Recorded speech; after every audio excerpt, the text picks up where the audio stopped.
I just can't let you go. Lord knows that I've tried to. 자, 청계천. 이게 청계천이 이렇게 생겼어요.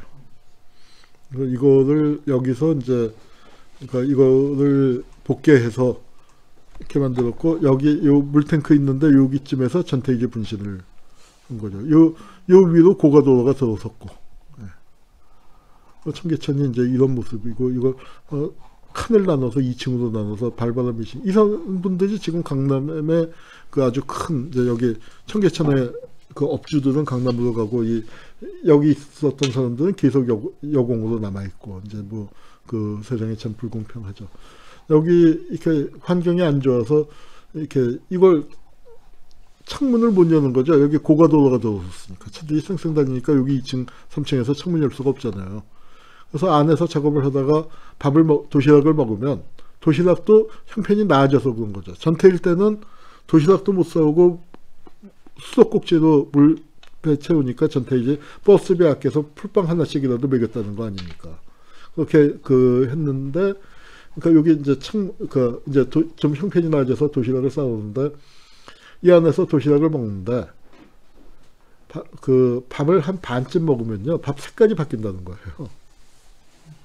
그날 노란색 원단 갖고 작업을 했으면 노란 밥, 빨간색 원단 갖고 작업했으면 빨간 밥. 그렇게 이제 열악한 사건은 우리 뭐 요새 미세먼지 때문에 아우성이지만 이건 뭐 그런 먼지 구덩이에서 살아야 했던 거고. 그 청계천에서 이제 내보낸 사람들이 광주 내단지로 갔는데 그게 지금 성남인 거고 광주 내단지 사건이고. 박정희 시대의 비극이죠. 무등산 타잔이라고. 그러니까 강제 철거하는데 이 사람이 뭐 이렇게 운동을 좀 많이 하긴 했는데 아주 착실한 청년이었어요. 자기 집이 철거될 때는 그냥 받아들였어요. 그런데 그 위에 노 부부가 사는데 두 분 다 아프고 그리고 옛날에는 많이 그랬습니다. 돈을 은행에다 안 맡기고 문맹도 많았고 또 은행 시스템에 익숙하지도 않고 믿지도 않고 그래서 돈을 자기 집 지붕이나 장판 밑에다가 두는 경우가 많은데 그 노부부도 그러고 있는데 그 집에 돈 들어있는 집을 그냥 불태우니까 두부는 이제 죽으란 얘기 난리가 나니까 이 청년이 그때 흥분을 했어요. 자기 집 철거당할 때는 가만히 있다. 그래서 참 좀 운동을 좀 하던 청년인데 어떻게든 영문인지 철거반원 그 5명을 묶어놓고 하여튼 4명이 죽는 비극적인 일이 일어났습니다. 무등산 타전이라고 불리는. 그리고 이제 그 시절의 영웅들 이야기는 시간이 너무 많이 가서 이거는 아마 노동 문제를 언제 따로 할 때 좀 해야죠. 이거 참 가슴 아픈 얘기들 많은데 그 당시에 이렇게 싸웠던 여성들이 지금도 이렇게 옷을 벗고 싸워야 하나. 딱 동년배거든요. 이분들이 박근혜랑 같은 나이예요. 비슷한 연배들. 옷을 벗고 싸웠습니다. 노동자의 권익을 지키기 위해서. 76년. 박근혜가 당선될 무렵이에요. 76년이고 2012년이면 일제 36년만큼의 시간이 지났는데 왜 이 여성들은 대한민국은 그동안에 엄청나게 산업화 민주화됐는데 왜 여지까지 옷을 벗고 싸워야 하느냐. 이거는 대한민국에서 민주화를 주도했었던 사람들이 정말 심각하게 반성을 해야 할 부분이라고 생각합니다. 우리 민주주의가 노동 없는 민주주의가 되어버렸으니까 그 문제를 어떻게 해결하느냐가 앞으로 촛불의 중대한 과제라고 생각합니다. 기지천 정화운동도 뭐 기지천 얘기는 지난 시간에 좀 한 것 같고 요 얘기는 좀 했었죠. 안 했나요? 이거 했죠. 일제전제 대표적인 걸로. 그래서 이 얘기는 넘어가고. 근데 그 무렵에 이 기지천 얘기만 있었던 게 아니고 뭐 김민기의 기지천도 나오고 청년문화 얘기도 해야 하는데. 예. 그러니까 근데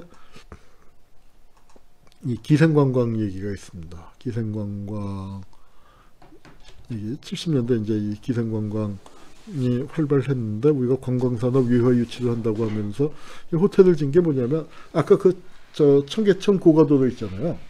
우리나라에 그때 제일 좋은 호텔이 워커힐이에요. 워커힐이 도심에서 멀리 떨어져 있잖아요. 워커힐까지 15분 20분에 주파할 수 있게 강변북로 놓고 그 청계 고가도로 강변북로로 하면은 15분 20분에 가는 거예요. 근데 그거 그래도 이렇게 기생관광이 잘 되고 손님이 많아지니까 야 호텔 기왕이면은 그 도심에다 짓자. 그래서 지어 올린 게 뭡니까? 어디가 지은 거죠? 저게?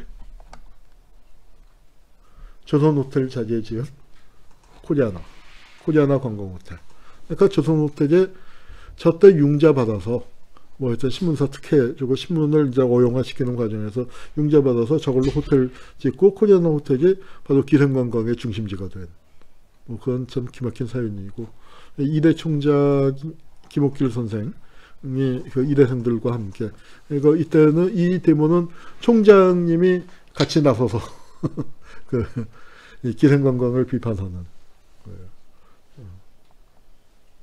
이제 그 무렵에 또 사회적으로도 뭐 여성들이 그러니까 이 정말 보호막 없이 뭐 무작정 상경하고 뭐 해서 이런 데도 흘러 들어가는 분들 많았고 박정희가 용인술의 천재였나 하는 거 박정희 주변에 쿠데타 했던 사람을 다 잡아먹었죠. 다 잡아먹었어. 그 같이 했던 사람들 같이 쿠데타 일으켰던 사람들 이건 주로 함경도 계열 사람들 그리고 이게 송효찬, 김형일, 김한용, 황원춘 등이 체포됐다고 하는데 아까 사진 다 보셨던 그 대개 보셨던 사람들인데 뭐냐면 박정희가 빨갱이로 몰렸을 때 도와줬던 사람들이에요.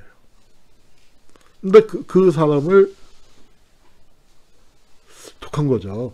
그러니까 이거는 이제 뭐 여러 가지 이제 그 이 사람들이 구속될 때의 그 사건들이 있는데 뭐 다 배경들이 약간씩 다르지만 뭐냐면 이 사람들이 박정희한테 도움을 줬던 사람들이란 말이에요. 그러니까 자기 입장에서 뭐예요? 그리고 박정희가 옛날에는 높은 사람이 아니었잖아요. 박정희보다 더 높은 사람들, 군대 선배들 많고 도움 줬던 사람들도 많고 그런 사람들은 어떻게 했어요? 초기에 옛날 만만하게 본단 말이죠.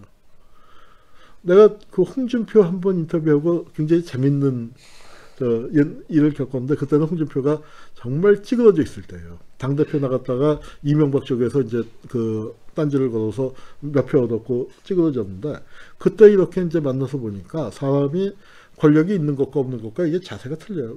그 분위기 자체가 홍준표가 말도 재밌게 하고 거칠게 하고 그러잖아요. 그런데 그런 분위기가 전혀 없이 바람 빠진 풍선 있죠. 후줄근하고 쭈글쭈글 그렇게 돼서 이제 들어왔어요. 그리고 이제 공식 인터뷰 끝나고 난 다음에 훨씬 더 재밌게 긴 인터뷰를 5시부터 7시까지 공식 인터뷰하고 그러더니 인터뷰가 끝났는데 집에 안 가요. 왜 소주 없어 하더니 술 차려놓고 새벽 2시까지 이제 그 낄낄대면서 인터뷰했는데 그때 아니 저 이명박하고 친했지 않소. 고대 선후배 관계에다가 그 했더니 친하다 뿐이야 뭐 하면서 이제 하는 얘기가 더군다나 그 워싱턴에 같이 있었다는 거예요.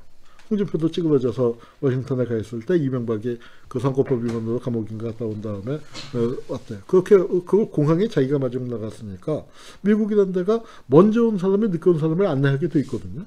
그러니까 미국에 있는 동안 1년 내내 붙어 다니고 그랬다는 거예요. 그러니까 뭐 가서 그 집에 가서 개기고 밥 먹고 뭐 같이 뭐 그 시장도 같이 보고 뭐 쇼핑 뭐 온갖 거 다 하고 같이 그러니까 부부가 그렇게 친하게 지냈다.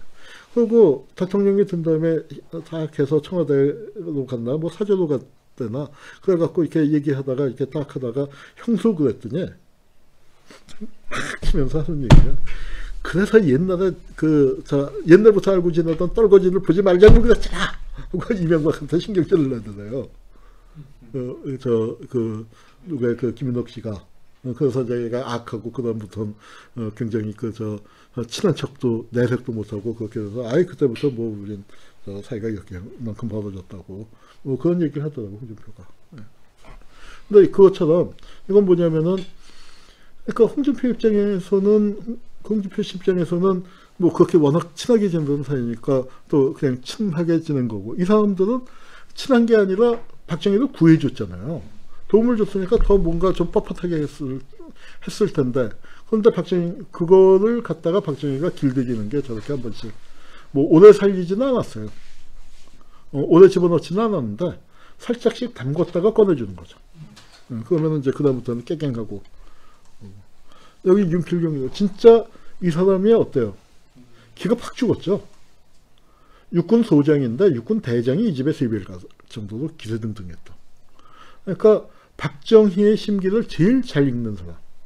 5.16에 참여하지는 않았는데 박정희의 부관이나 참모를 오래 해갖고 박정희의 속마음을 제일 잘 읽는 사람이었다는 거예요.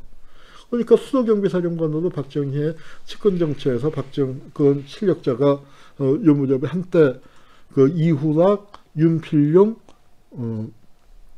박정규 셋이 그렇게 이제 나눠져 있을 때 이 사람을 갖다가 그러니까 이제 그 유신이 일어나고 난 다음에 뭘 얘기했냐면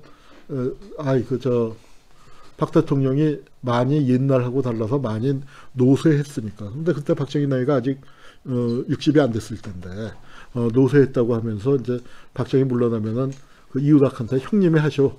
그 다음에 형님이 하셔.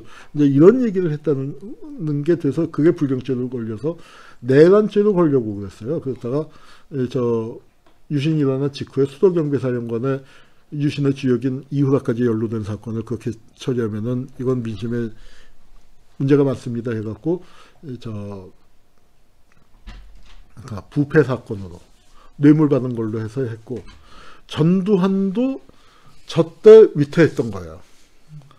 저때 윤필용하고 이제 그 가깝다고 알려졌었고 하나회의 대부라고 알려졌었는데 영남군번의 대부니까.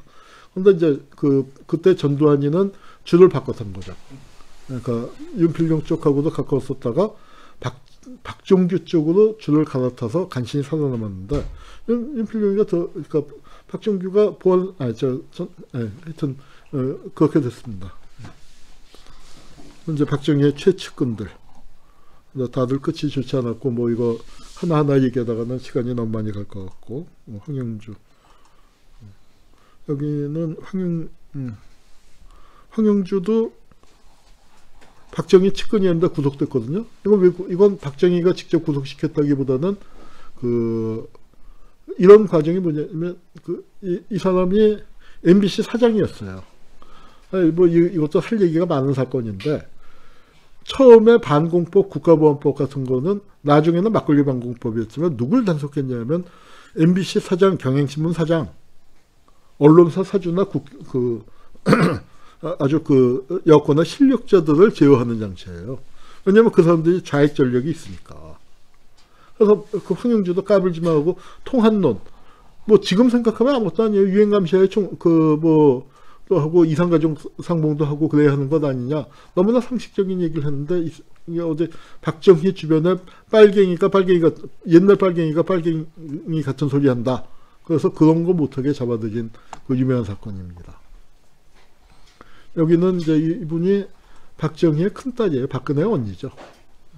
그런데 이제 뭐 박근혜한테 눌려서 사회에 못 나오고, 이 사람이 박정희의 부관을 했었는데 자기 사위도 맞았죠. 그래서 이제 자기 근살. 근데 이제 정권 있는 동안에는 하여튼 뭐 뇌물과 관련된 거 하여튼 뭐 비자금 관련된 걸로 소문이 나고 그렇습니다만 유엔대사 시키고 뭐 국회의원 시키다가 그거 왜 측근을 국회의원 시키냐 했더니 슬그머니 뺐죠. 박정희가. 김종필, 이후락, 김형. 최태민 얘기. 최태민은 이제 박근혜를 다룰 때 주로 다뤄야 하는데 여기서는 이제 그 얘기는 이제 또 많이 알려졌으니까 박정희와 박근혜와 최태민으로 좀 좁혀서 얘기를 하도록 하죠. 근데 최태민이가 유경수 여사가 돌아가신 다음에 그 빈자리가 큰 거예요. 사실은 박근혜를 내세울 게 아니라 나이로 치면은 박정희를 장가를 보냈어야죠. 세 장가를 보냈어야죠. 그때 박정희 나이가 56, 7, 지금 나보다도 젊었으니까. 그런데 왜 그게 안 되냐 하면은 권력 구도가 바뀔 가능성이 있잖아요. 백예미 송사가 얼마나 무서워. 그러니까 그거를 가령 이제 이런 거예요. 내가 박정희의 측근 중에 한 명이면 내가 추천한 사람이 박정희의 부인이 되는 건 얼씨구나죠. 그런데 나의 경쟁자인 다른 권력자가 추천한 여성이 박정희의 마누라가 되는 건 어떻게 돼요? 큰 길을 쓰고 막아야죠. 절대로. 그러다 보니까 결국 어떻게 됐냐면 박정희를 장가를 못 보내고, 그리고 박정희는 핑계가 뭐냐면 근혜가 아직 저러고 있는데, 그리고 박근혜는 퍼스트 레이디 임신을 해보니까 재밌거든, 좋거든. 내가 다 박근혜 지가 잘나서 그런 줄 알고 하니까. 그러니까 그렇게 되다 보니까 이제 이상하게 어디서 여자만 대주고, 그리고 그것도 그래. 그러니까 참 할 얘기는 아니지만 뭐 이렇게 한두 명, 두세 명을 어떻게 짝을 지어주면 좋은데, 이 권력 주변에서 그걸 안 하는 거예요. 왜 안 하느냐? 이게 또 오래되면 이게 권력이 된다. 그래갖고 맨날 바꿔치네요. 맨날 바꿔치니 그게 말썽이 안 날 수가 있어요.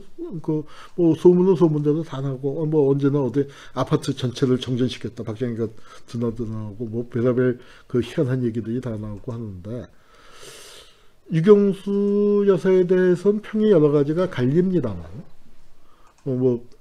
박영욱이 쪽에서는 굉장히 독한 사람이었다.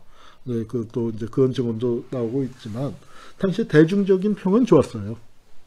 그리고 이제 좀 외모가 우아한 분위기를 풍겼고, 그리고